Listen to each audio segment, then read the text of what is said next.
আচ্ছা দেখো আমি একবার বলে দিচ্ছি, ঠিক আছে? 3 এক্সট্রাঅর্ডিনারি ফিজিশিয়ানস ম্যাগাজিনস, ঠিক আছে? এখানে দুটো বিষয় হতে পারে, ঠিক আছে? একটা হচ্ছে যে ফিজিশিয়ানস আর এক্সট্রাঅর্ডিনারি, যারা ডাক্তার তারা এক্সট্রাঅর্ডিনারি। এক্সট্রাঅর্ডিনারি কথাটা যেহেতু ফিজিশিয়ানস এর আগে রয়েছে, তো লিটারালি যেটা বোঝায় যে অ্যাডজেক্টিভ নাউনকে কোয়ালিফাই করে। তো ফিজিশিয়ানস আর এক্সট্রাঅর্ডিনারি, এটা হচ্ছে ফার্স্ট মিনিং, লিটারাল মিনিং যেটা একদম ক্লিয়ার। আর পরেরটা হচ্ছে যে ম্যাগাজিন যেগুলো রয়েছে, আমরা ম্যাগাজিন ধরে এগোচ্ছি, যে ম্যাগাজিন গুলো এক্সট্রাঅর্ডিনারি, ঠিক আছে? ম্যাগাজিনস, এবং সেই কথাটাই 3 যে শব্দটা রয়েছে সেটাকে মানে সেটাকে সাপ্লিমেন্ট করছে, ঠিক আছে?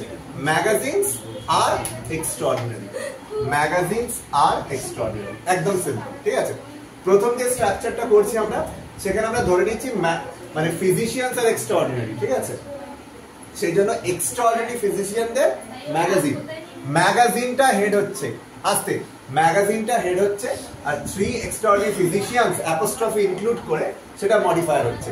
এখানে মূলত সমস্ত স্ট্রাকচারটাই হেড এবং মডিফায়ারের মধ্যে আসছে, ঠিক আছে? এবার দেখে নাও, মানে এক্সট্রাঅর্ডিনারি ফিজিশিয়ানস, ঠিক আছে?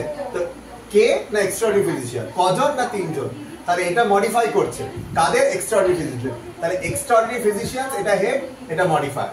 এবার চলে আসছি এক্সট্রাঅর্ডিনারি ফিজিশিয়ানস এর মধ্যে। ফিজিশিয়ানস হেড ইনক্লুডিং অ্যাপোস্ট্রফি, পুরোটা হেড আসছে, ঠিক আছে? এই পুরো অংশটা হেড আসছে, কিন্তু মানে এটা আরেকটু যাবে, এইখানে এই অবধি যাবে, ঠিক আছে? এটাকে যদি খুব কারেক্টলি আমরা করতে চাই, তাহলে এটাকে আমরা এখানে লিখবো সাবঅর্ড, আর এই লাইনটাকে আরেকটু এই দিক দিয়ে নেব, এই লাইনটাকে আরেকটু এইভাবে নেব, এইটাকে এইভাবে নেব, এইটাকে, ঠিক আছে? খুব ক্লিয়ার। এবার দেখে নাও, ফিজিশিয়ানস আর অ্যাপোস্ট্রফি রয়েছে। ফিজিশিয়ানসটা ডিপেন্ডেন্ট ইউনিট হচ্ছে, অ্যাপোস্ট্রফি সাবঅর্ডিনেট হয়, তো সাবঅর্ডিনেট করে দিলাম। এই স্ট্রাকচারটা কমপ্লিট। পরের যে স্ট্রাকচার, ফিজিশিয়ানস ম্যাগাজিনস আর এক্সট্রাঅর্ডিনারি, ম্যাগাজিনস আর এক্সট্রাঅর্ডিনারি, এইখানে ম্যাগাজিনটা এক্সট্রাঅর্ডিনারি, ঠিক আছে? তো 3টাকে আমরা আলাদা করছি, ঠিক আছে? এবার আমরা যদি খুব সিম্পলি বোঝার চেষ্টা করি, এটা শুধু এক্সট্রাঅর্ডিনারিটা, এইটা এই যে আমরা যদি বলি এক্সট্রাঅর্ডিনারি ফিজিশিয়ানস ম্যাগাজিনস, এই পুরোটা, ঠিক আছে? এইটা অ্যাকচুয়ালি মানে আমরা বলতে পারছি যে 3টা মডিফাই করছে, তো 3টাকে আমরা কি বলবো? এম বলবো। আর এক্সট্রাঅর্ডিনারি ফিজিশিয়ানস ম্যাগাজিন এইটাকে এইচ ধরবো, এটাই ধরতে হবে আমাদের। এইটা হওয়ার পর এক্সট্রাঅর্ডিনারি ফিজিশিয়ানস ম্যাগাজিন, ধরো এইটুকু দেওয়া রয়েছে, জাস্ট থিঙ্ক অ্যাবাউট দিস। তাহলে এক্সট্রাঅর্ডিনারি ফিজিশিয়ান ম্যাগাজিন, ম্যাগাজিনটা কাদের? না এক্সট্রাঅর্ডিনারি ফিজিশিয়ান, ঠিক আছে? তাহলে ম্যাগাজিনসটা হেড হচ্ছে, এইটা মডিফায়ার হচ্ছে। এক্সট্রাঅর্ডিনারি ফিজিশিয়ানস, তার এক্সট্রাঅর্ডিনারি অসাধারণ ডাক্তারদের, তাহলে এখানে মডিফায়ার হচ্ছে এক্সট্রাঅর্ডিনারিটা, হেড হচ্ছে ফিজিশিয়ানসটা। আবার যে স্ট্রাকচার আমরা শিখেছি, ফিজিশিয়ানসটা হবে ডিপেন্ডেন্ট ইউনিট, অ্যাপোস্ট্রফি হচ্ছে সাবঅর্ডিনেট, আর এই হচ্ছে বিষয়, এর বাইরে আর কিছু নেই। স্যার আবার তাহলে নিচেটা এইচটা হবে,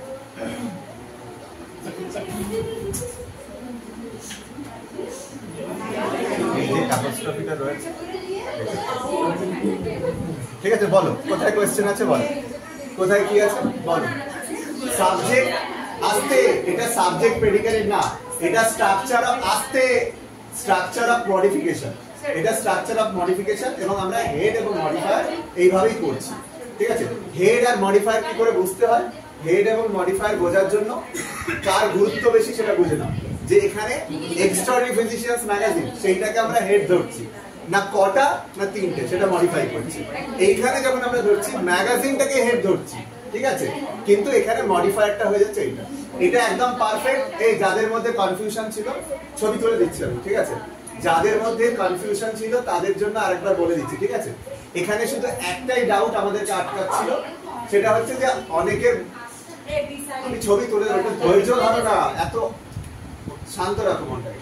প্রথম কথা হচ্ছে যে খুব সিম্পলি বোঝো যে এটা অনেকে বলছিল যে স্যার এটা অ্যাম্বিগুইটি স্ট্রাকচার হতে পারে না, মানে এটা মনে হচ্ছিল। এবার দুটো জিনিস হতে পারে, হয় স্যার কোয়েশ্চেনটা দেওয়ার সময় ম্যাগাজিনস কথাটা হয়তো এসটা দিতে ভুলে গেছেন, এইটা একটা হতে পারে, পসিবল। হ্যাঁ, আর একটা ব্যাপার হচ্ছে যে এই সেন্টেন্সটা যদি অ্যাম্বিগুইটি হয়, প্রোভাইডেড মানে এই তথ্য এসছে যে এটা অ্যাম্বিগুইটি না, এটাও এসছে, কিন্তু আমি যতটুকু বুঝলাম যে তোমাদের যে এক্সাম্পল গুলো আমরা করছি সেগুলো অ্যাম্বিগুয়াস সেন্টেন্সেরই করছি, ঠিক আছে? Considering this is an ambiguous statement, এবং আমার পার্সোনাল ধারণা অ্যাজাম্পশন এটা অ্যাম্বিগুয়াস স্টেটমেন্ট। এখানে শুধুমাত্র আমরা যদি ম্যাগাজিনে এসটাকে অ্যাড করে নিই, এটা অ্যাম্বিগুয়াস স্টেটমেন্ট হচ্ছে। এবং যদি অ্যাম্বিগুয়াস হয় তাহলে দুটো জিনিস হতে পারে। এখানে কি রয়েছে, এক হচ্ছে ফিজিশিয়ান কথাটা রয়েছে আর এক ম্যাগাজিনস রয়েছে, এর বাইরে অন্য কিছু নেই। এই দুটোই নাউন রয়েছে আর অন্য কিছু নেই। তাহলে একটা ক্ষেত্রে ফিজিশিয়ানস আর এক্সট্রাঅর্ডিনারি আর একটা ক্ষেত্রে ম্যাগাজিনস আর এক্সট্রাঅর্ডিনারি। এক্সট্রাঅর্ডিনারিটা ইন জেনারেল একটা অ্যাডজেক্টিভ, এটা নাউনকেই কোয়ালিফাই করবে। এবার কোন নাউনটাকে করছে, দুটোকেই করছে, একটা সেন্সে ফিজিশিয়ানকে করছে, একটা সেন্সে ম্যাগাজিন। এর বাইরে কোনো আলাদা মিনিং হবে না। তো বেসিক যে M1 আর M2 হবে, প্রথমে হচ্ছে ফিজিশিয়ানস আর এক্সট্রাঅর্ডিনারি আর পরেরটাতে ম্যাগাজিনস আর এক্সট্রাঅর্ডিনারি। ঠিক আছে, যখন আমরা ফিজিশিয়ানস আর এক্সট্রাঅর্ডিনারি বলছি তখন ম্যাগাজিনটাকে আলাদা করে রাখছি আমরা, যে তারা এক্সট্রাঅর্ডিনারি ফিজিশিয়ানস এইটা, আর পরেরটাতে ম্যাগাজিনটাকে আমরা এক্সট্রাঅর্ডিনারি বলছি, ম্যাগাজিনস আর এক্সট্রাঅর্ডিনারি, তখন তিনটাকে আলাদা করছি, ম্যাগাজিনস। দ্যাটস অল, বাইরে বোঝা গেল? এইটা একটু করে